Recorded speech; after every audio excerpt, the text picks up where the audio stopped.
Go to the phones. Calling from a 406 area code. Who's this? Where are you calling from? Hey, my name is Dakota. I'm calling from Georgia. Yes, sir. You guys mentioned Bozeman, Montana. I was actually a contractor when I lived there, so I have a little bit of insight into the housing market in that town. Well, can you tell me, before you give me, hold on for 1 second. Can you tell me the mayor of that town, Democrat or Republican? To be honest, I don't know. I've been gone for almost 3 years now, or just over 2 years, so I can't. But Bozeman is a blue dot in a red state. Okay. And what was it must have been very expensive because of all the environmental regulations. Yeah, you'd be surprised to learn that in that part of the country, there's not a lot of environmental regulations. Weird. And yeah, I know. And there's plenty of space. And in fact, there's a lot being built.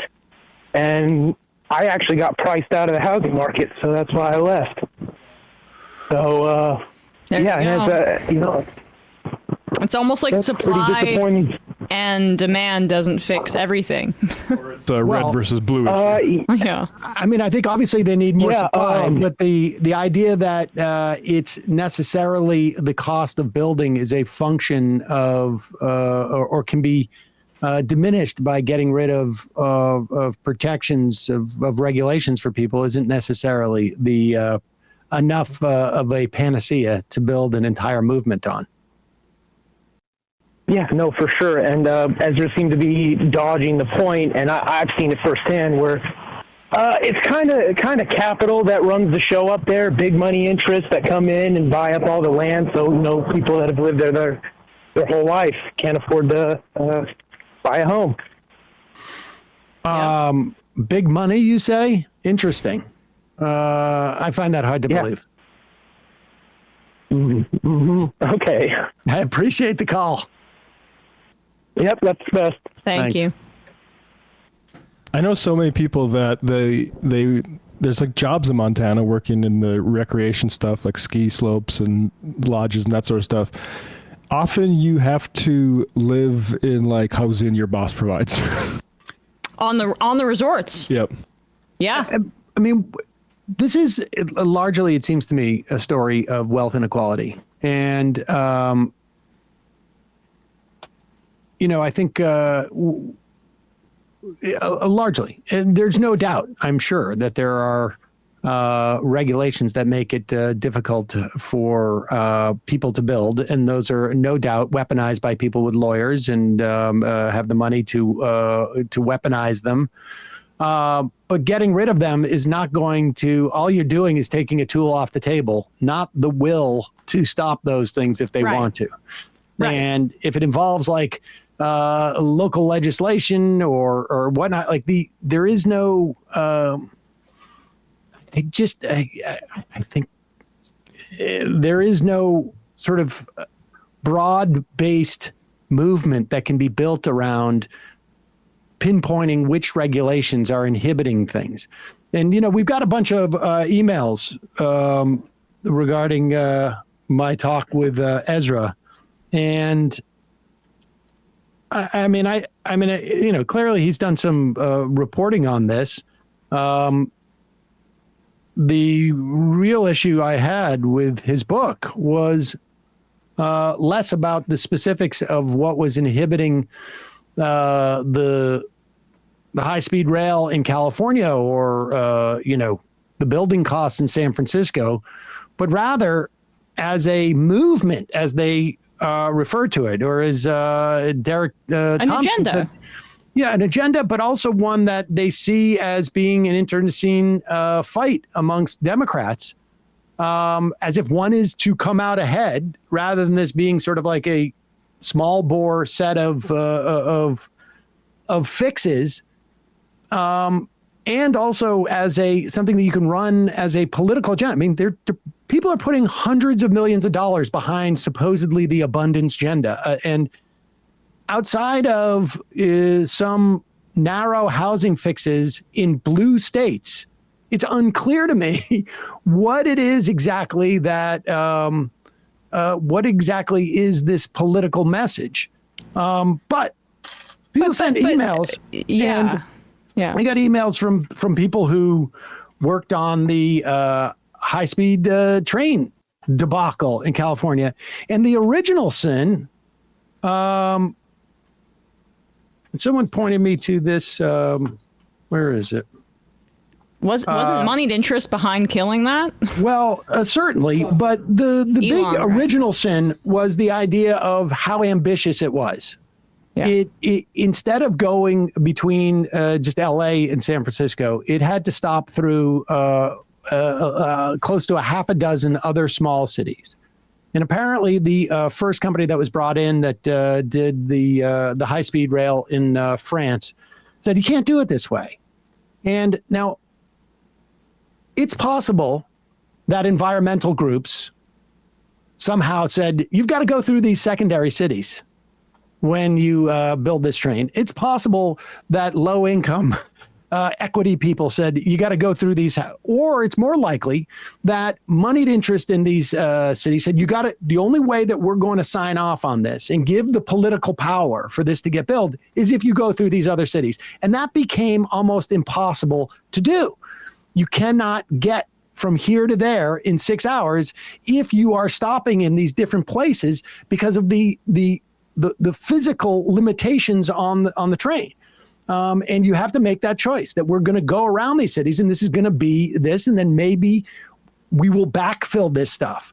But the problem is because we have so little infrastructure like this in this country, that a project like this ends up getting larded up and becomes top heavy in terms of what its agenda is. And in downstream from that is maybe as you are trying to hit these multiple cities, you run into more regulations and more veto points, as it were.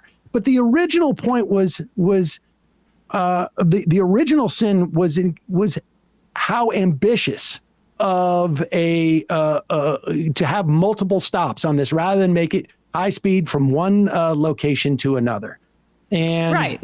And it's also, I think, look, I don't know the specifics of that case, but I think there's also just a difference in terms of what we even think the problem is. Like, I think the left-wing viewpoint is that housing is overly commodified, which empowers gouging, which is what we're seeing now. Rent has never been higher. Yeah, there is a supply side problem too, but that is contributed to by the people who own that because they're not wanting to see a whole bunch of affordable public housing come up because it hurts their ability to gouge more, like you said. In cities, there should be a vacancy tax. Yeah. The question is ultimately becomes for them is like what inhibits on the supply side? What inhibits the government from doing it? And the story that Ezra has is that it is overly cumbersome regulation that either environmental regulation or things like on the government side, you have to use union workers or you have to have equity. Now, they compare, and people also sent me this stuff. They compare San Francisco to Houston. Apparently, a lot of buildings back before Hurricane Harvey in houses in Houston were found to be built on floodplains. Now they have tightened up those regulations since then, although those houses are still there. They don't know whether are they in a 100-year flood zone or a 500-year flood zone. Apparently they're still figuring that out. But this, I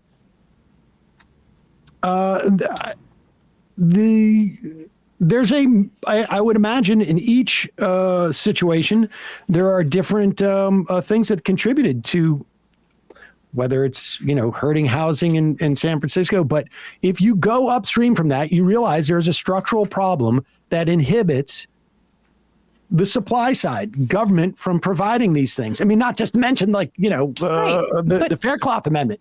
Yeah. I mean, so to ignore that, I mean, I suppose it can be fine on a micro level, but the macro message, which ostensibly it supposedly was presented, nobody's putting $120 million plus at this stage behind local movements in San Francisco, in New York, to roll back legislation. They're putting it behind a broader movement and a messaging campaign that they want the Democrats to win on. And I don't think you can win that way as a political matter. And if you can't win that way as a political matter, then you end up with Donald Trump or the Republicans, who also are even far worse than the environmentalists and the equity people are. And I am not convinced. I am not convinced that an emphasis on supply like this, which if it's being well funded, I trust what you're saying on that front. I mean, of course, developers are going to love this kind of thing when you make housing into a purely supply side problem and you say regulations are the issue so you can continue, so you can build more. Some of that is part of the problem, but zoning reform and things like that, like Zoran Mamdani's campaign includes that in his overall housing vision, but he also has a rent freeze, and the tenant protections, the decommodification that is essential to actually systemically change housing forever. So it's not just a method of speculation and passive income for a lot of people. That seems to be absent. And when you pair from the overarching analysis, or at the very least de-emphasized, and then when you pair it in with the money that's behind it and the marketing push, it's only natural to be skeptical, because we've seen this story time and time again. And like, that doesn't mean that I think like Ezra's what he had to say was offensive or anything like that. I just think it's really the wrong emphasis and the wrong time to be making this kind of case. This is from Benjamin Schneider, who's got a Substack, and tells this story. 2008 high-speed rail plan approved by California voters required the train to travel from San Francisco to LA in no more than 2 hours and 40 minutes. The project, however, promised to serve the downtown of every major, not so major city in between, including Merced, Madera, Fresno, Bakersfield, San Joaquin Valley, high desert city of Palmdale. Those travel time promises, combined with that route map, meant that the California high-speed rail would have to reach speeds of 220 miles per hour. In 2008, only a couple trains in the world reached that speed. And it's still the fastest that any high-speed trains currently travel. And then you have California's mountainous, earthquake-prone topography. You've set yourself up for one of the most difficult engineering projects ever attempted. And this is in a country that was not used to building it. And now I will also say, in 2008, the governor of California was a Republican. And then once California would not deviate from its initial route map, SNCF, French National Railroad firm, said, all right, well, we're out of here. This is going to be impossible. There are other ways to approach this, but it was clearly a function of like the incumbent interests in California. And those incumbent interests, broadly speaking, are, be they Democrat or Republican, very often highly influenced by big moneyed power. Now, I imagine there's some power that environmentalists have as well, but I just don't think it competes. Well, I mean, you don't think it competes? That's why we're like moving so far forward with climate legislation. I mean, let's be real here. We know that like even solar, wind, etc. Since once you set up a solar panel or when you set up a wind farm, you can't. It's not like oil and gallons. It's not this like fixed. I'm not looking for the right. I can't find the right word right now. But it's not this like commodity that you have to constantly get more of. Once you set up the infrastructure, there's less profit that you can make from it. That's part of the problem. That's part of the reason that we haven't greened our economy is because of that profit incentive. And the one thing I didn't love that he did throughout the interview that I thought was disingenuous was the conflation of degrowthers with left-wing visions for environmentalism and for a more sustainable economy. It felt to me like another way to do neoliberalism, or like old tricks by the Democrats, where he also brought up, he'd say the degrowthers are sounding like Donald Trump. That's what he said at one point with the 2 dolls and the 5 pencils. Like you have to make a sacrifice. He was trying to imply that this was like a horseshoe theory thing, and the center where he's at is the more reasonable approach. And I found that straw manning of the left-wing arguments about housing and environmentalism to be a bit telling, because it's difficult for him to attack, or the abundance people to attack the reality, which is what I just said. Like a left-wing campaign right now in New York City also incorporates zoning reform, which is what they say they're in favor of. But all the other stuff, they're either de-emphasizing it or saying it's not the primary problem. Well, also, they attacked the Sunrise Movement for something about some moratorium on solar, when the Sunrise Movement was also very publicly calling for Joe Biden to declare a climate emergency so they could get through some of that red tape. Right. Somebody sent me that article, too. That was a student sunrise group in Amherst, Mass. That spoke in front of a town hall meeting. It's possible that this student sunrise group was the deciding factor in Amherst. It's possible. Yeah. I mean, why else would you bring it up if it wasn't the determining factor? I have an alternate book. Go ahead, Sam. And apparently, too, it wasn't quite so straightforward in terms of there were other locations to put this. Popular knapsack. With There's a book on why we're actually not solving the climate crisis, and I do appreciate that that's one of the sort of things that Ezra says he's motivated by abundance to do. But put this up, Russ. It's The Price is Wrong. We've had Brett Christophers on to talk about private equity, but he also has this great book about why capitalism won't save the planet. And the problem is what Emma pointed to, which is that like the whole point is to get energy cheap by using electricity, like solar and wind and stuff like that. But the problem is if you're relying on capitalism, they don't like when energy is cheap because there's no profit in it. So that's why we've run up against barriers in the last 4 years where it looked like we were making headway, and then all of a sudden something happens, and now all of a sudden they can't get profit out of it like they used to. Calling from a 308 area code. Who's this? Where are you calling from?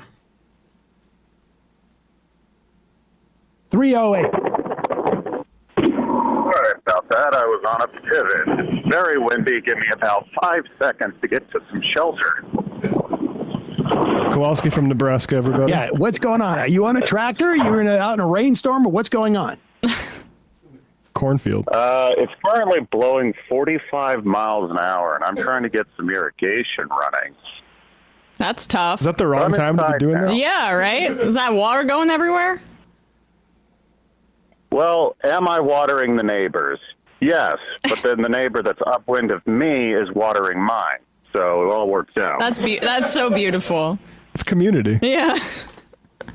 Yeah, it's our way of combating the Dust Bowl, which a little more of a reality than I wish it were, but that is not why I called. I wanted to discuss a couple things about your, I guess maybe, I wouldn't call it so much a debate as like you're talking to Ezra.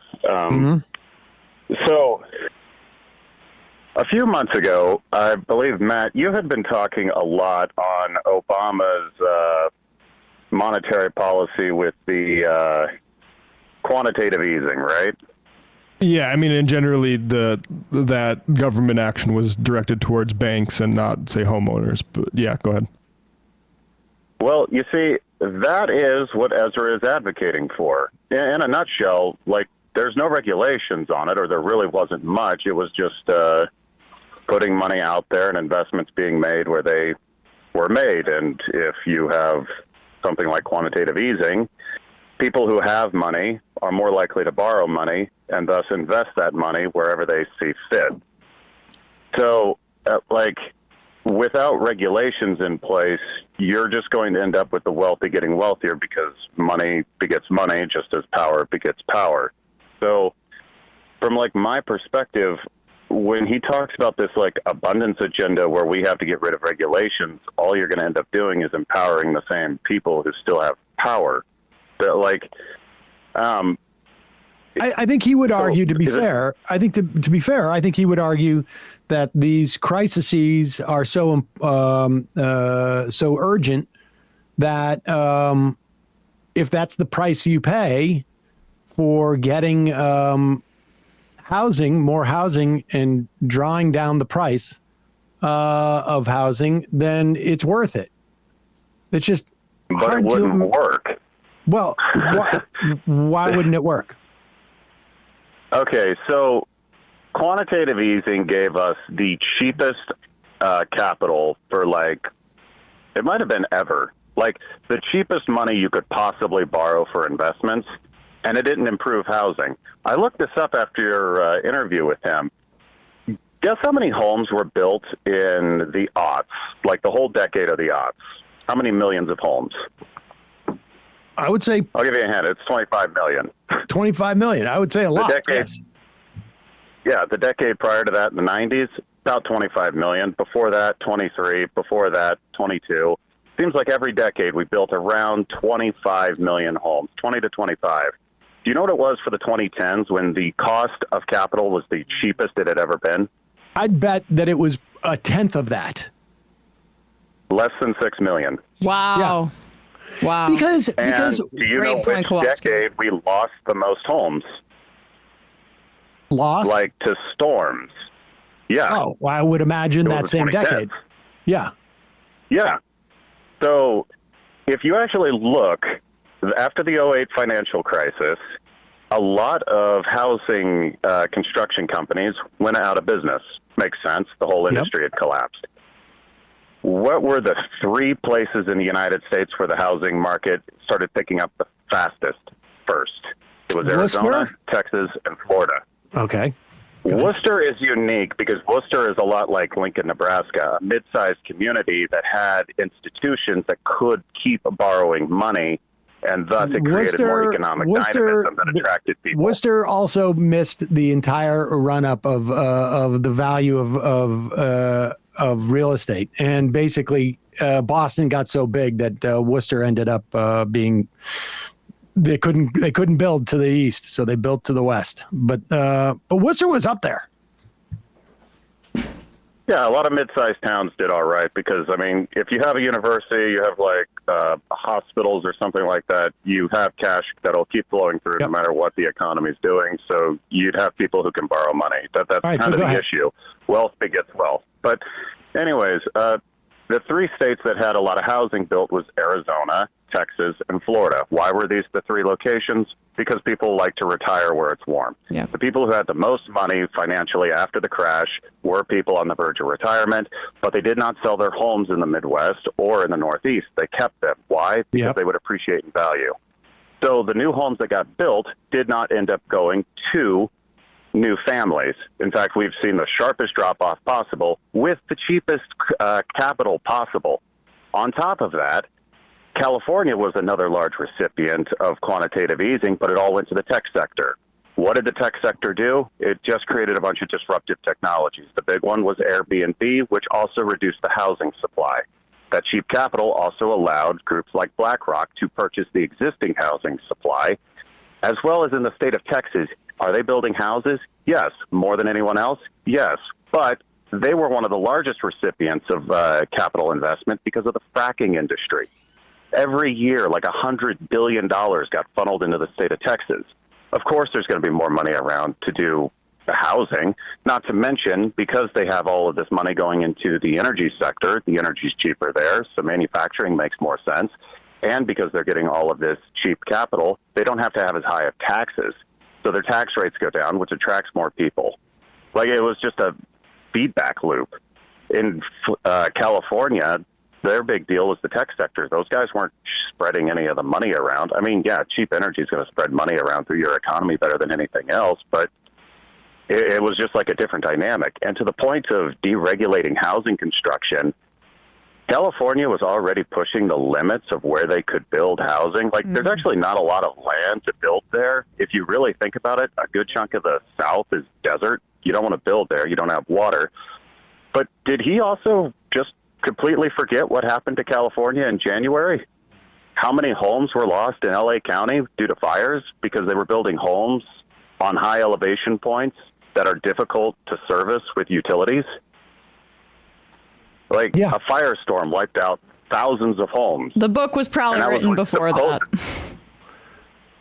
Well, Yeah, I don't know. well, I mean, from still, I made that point about Houston being significantly more sprawling and there are more opportunities to build there, in addition to the having like an average wealth about half the size of San Francisco. And he told me that there was plenty of room to build in California, but I don't know California. I mean, you can build on a hillside if you like, but the problem with building on hillsides in California, I had a professor who used to teach at Berkeley here in Nebraska. He was a soils teacher. You build on a hill slope, you have two risks, earthquakes and mudslides. So the insurance is going to be out of this world if you're going to try building there. One of the reasons land is so much cheaper in Texas is because, well, like that person who sent you the email, they build a lot of things in floodplains on the coastal portions of Texas because apparently having federally subsidized flood insurance is a perverse incentive. And I mean, it kind of is. They do build houses in a lot of really stupid areas because of that, but that's going away now, so that's going to make housing more expensive. I'm from California, and I know the Bay Area pretty well. There is a lot of public transit, which is the other thing you asked about, Sam, but it's mostly concentrated in San Francisco and Oakland and the BART that extends out to these exurbs.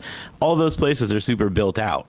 Like, if you want to live off of public transportation to be able to go into Oakland or San Francisco, Yep. Like all of the places that are close to where public transportation would be are completely full, except for, as Kowalski's saying, the hillsides, which when you drive through them, and Ezra said, when you drive around, you see all this empty land. It's just, dry brush land. But it's not just built, burn. like, to your point, it's not just built up, and it's built up also by wealthy interests. Like, Marin County is one of the wealthiest in the country. Like, they're not this is not a place where you can build public transportation out into because of the topography, and then also because of back to the point, the wealthy interests at play. In that area, wasn't Steph Curry the guy that was like trying to oppose He opposed housing. public housing being built in his area? I don't know if that was in. I mean, to be fair, like Bay the Area, book but- does make an elegant case that it's not, say, drug addiction or mental health that causes homelessness. It is very clearly inequality, and then it proceeds to like not address inequality. Right. Yeah, I don't think if you look at it to where it's not just like a money and power thing, you're kind of missing the forest for the trees. I mean, could some well, that's just the thing with regulations, though. Like, the powerful will use any regulation for their own interest. I mean, you can easily use anything for that. I mean, there are certain rules in place for, like, I would say, like, the incentives to put wind farms in Nebraska, great idea. Like today, very windy. Solar farms, I could see the argument against it just because of how dark it is in the winter months. So, I mean, like, that's another reason why Texas is the green energy leader in the United States right now as well. They have plenty of wind. They're a southern state. Makes sense. California, not as windy. Why would they have as many wind turbines? Wouldn't make as much sense. Then the whole, like, this will be the last point, then I'll stop rambling. He made the point that the IRA allowed them to bypass environmental regulations. Am I remembering that correctly? I can't remember if he said that, but I know that it did in some instances. Well, I think that is a bit different because the IRA, and this is what I liked about it, was government direct investment into something. Like, the goal was to spread wealth around with whatever it was investing money into. I know in the Dakotas, it spent money on some water management around some rivers that always seem to flood whenever there's ice jams, and it spent money on the soybean crush facilities, so we don't have to export soybeans to China for them to crush them. We can crush it ourselves and then send more valuable products out. Nobody fought any of these because, well, why would a local community fight just direct industrial build out. Like, I doubt Worcester would fight a government program for them to be like a manufacturer for, like power pole transformers. But that's because nobody would fight that. If they were going to be building housing, though, I could see a lot of property owners fighting that, because if you increase the supply of housing, of course, the value of housing would go down. Of course. So, I mean, it's one of those things where, like, it wasn't that you were getting around environmental regulations. It was powerful people had no point to use. That was also my point with why it was so easy for Shapiro to say it's a state of emergency to rebuild this bridge, because the bridge already existed. There was no one who was going to really fundamentally complain that you're encroaching upon anything that hadn't already been encroached before. All the stakeholders associated with it, from the person who had to drive to their crappy job every day across that bridge, to, trucking companies and the economic activity. I mean, whomever, everybody associated that was touched by that bridge, all of the stakeholders were in alignment. And so in that moment, you can suspend these regulations, because as a political matter, they're all on board already. There's no new territory you're covering. It's just, we're just going to rebuild this bridge. And so, I mean, I'm sure that there are instances where what they're talking about would be effective. Although, I appreciate the call, Kowalski. Next time he's on, we'll have you come on. Said we'll do a. Have a good one. All right, take it easy. Got a email from a developer's critique of abundance. I am a developer with affordable housing nonprofit here in Twin Cities, largely utilizing the low-income housing tax credit program. As a developer, I'm sympathetic to the many regulatory changes Klein and Thompson recommend in the housing sector. No single zoning or building code reform solves the housing crisis. I can attest to that. In the aggregate, these changes do make a difference, both market rate developers and affordable developers alike, and result in both more units and a wider variety of housing types. However, I want to focus on the example discussed in the interview regarding the affordable housing project that was required to include specialized air filtration systems due to its proximity to a highway. Incidentally, this was in the book. I didn't, the dichotomy between, or the binary choice between air filtration systems or, in housing next to a bridge or a highway, I should say, or living under the highway was presented in the book. As a developer using the LIHTC, we must apply and compete for a limited pool of tax credits each year with the state housing agency. Because of the scarcity of the tax credits, we got to stand out by including systems like air filtration, or as the case in Minnesota, sustainable energy aspects like rooftop solar, geothermal wells, passive house building. As a result, housing LIHTC produces is not cheap. We're currently approaching $500K a unit in our market, meaning that less units are produced than if preference was given to those who could build housing the cheapest and fastest. If Klein's approach, as I interpret it, was implemented, we could forego the project elements that add cost and time while not directly increasing housing supply. While I have a plethora of issues with the LIHTC program, the fact that it produces high-quality, durable, affordable housing is perhaps its best feature. It ensures, as Sam points out, that society doesn't pay more in the long term to maintain substandard housing, the core issue that killed public housing in the U.S., incidentally, or has to mitigate the negative health and safety outcomes over time. Klein and Thompson generally present this issue as zero sum. Either we build a lot of housing quickly or cheaply, or we sacrifice supply in favor of meeting goals tangential to getting people housed. My suggestion is simply that we can have both.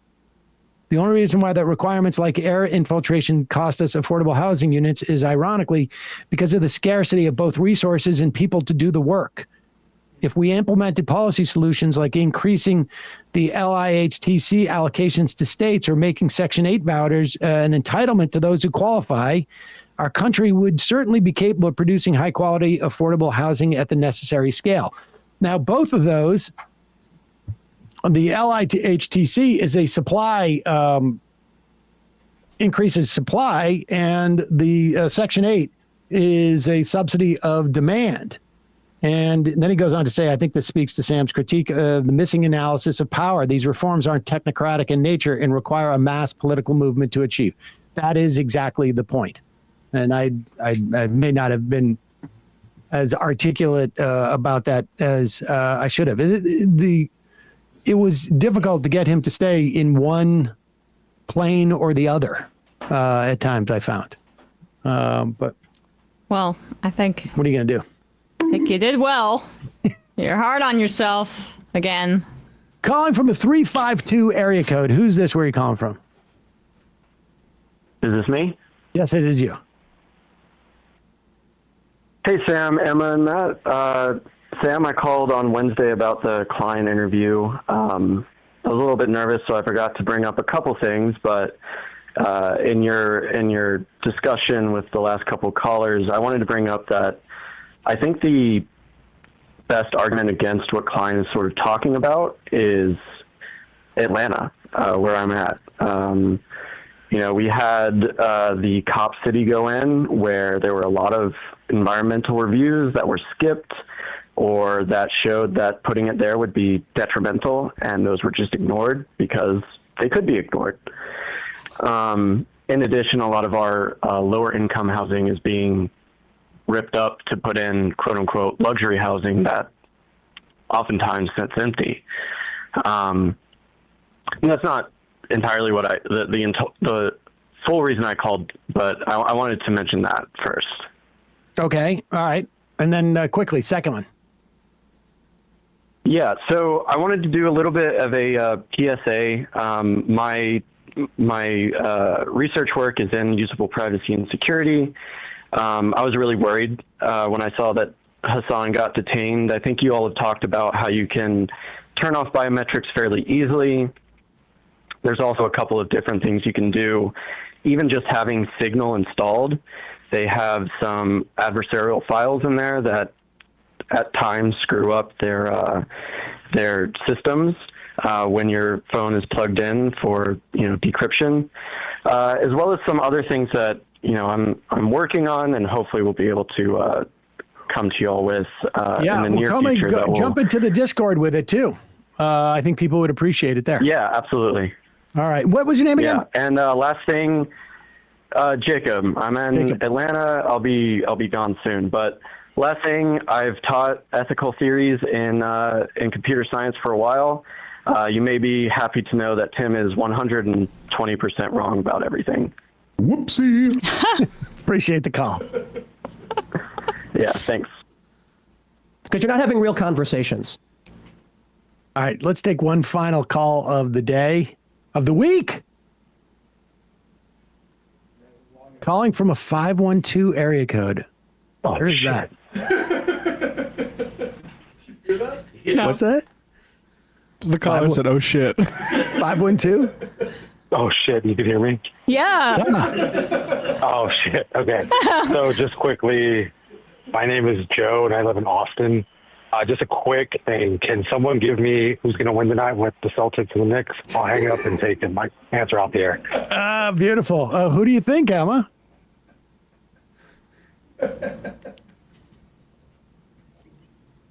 I wish there was alcohol in here. No guesses?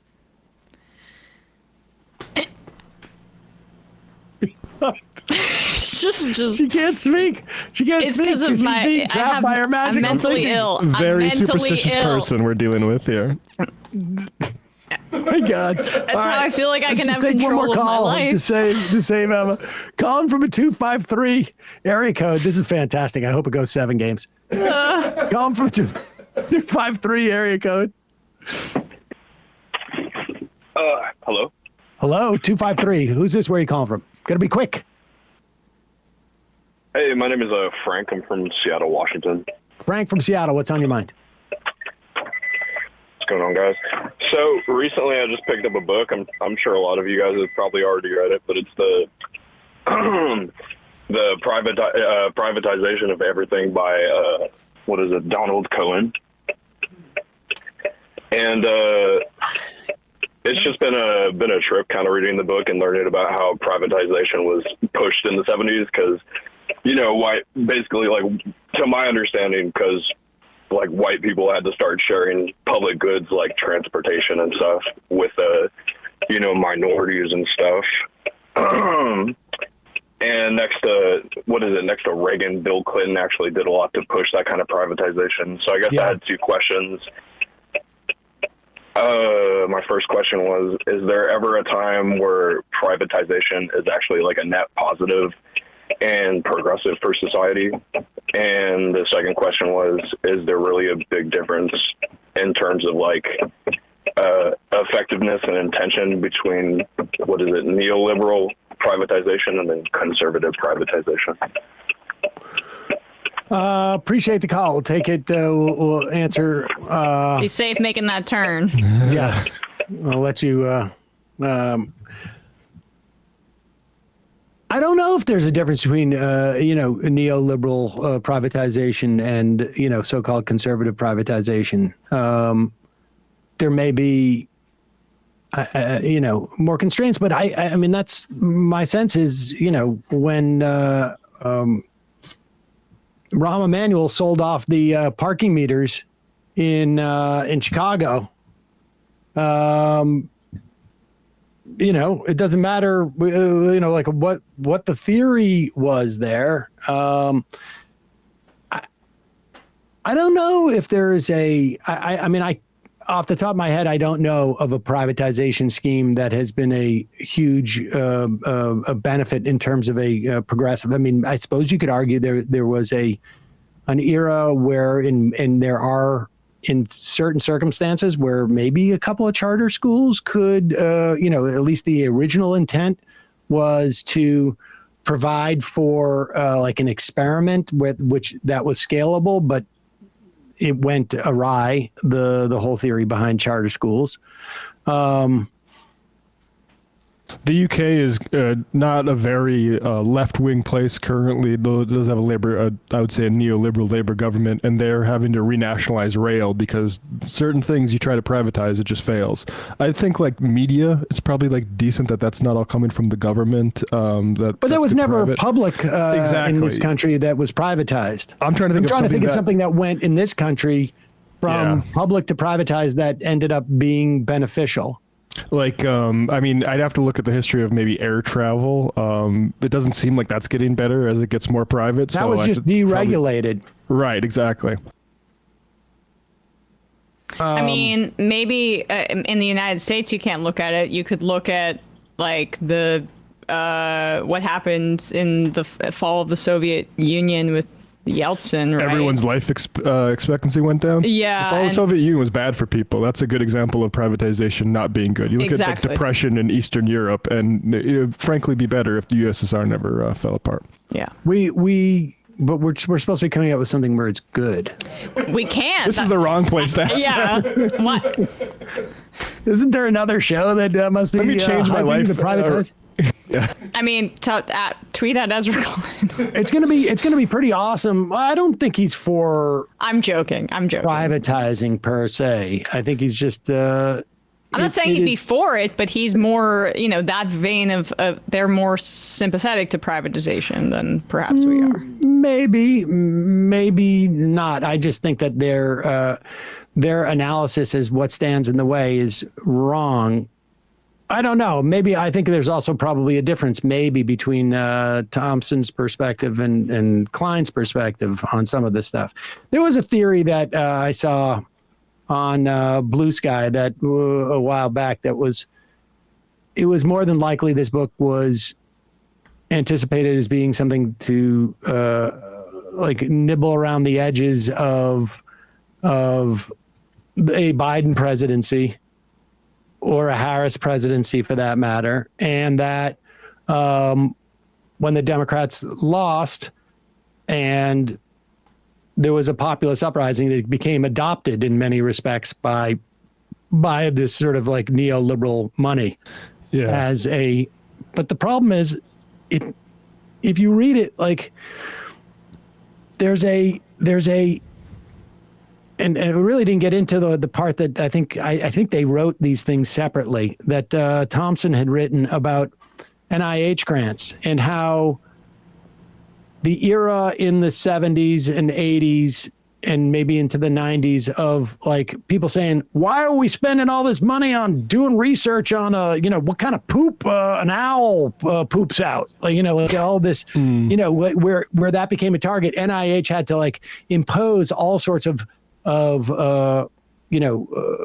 requirements of its recipients and they became incredibly risk averse, and the scientists became risk averse to get that funding from the NIH. And I'm sure that story is, I saw that story happen, and it makes complete sense to me. But also, the risk averseness is also ends up being a function of capitalism, and these schools that are competing against each other, and the requirements they have and the metrics they use, no longer about you just doing science that has no material application in the time being.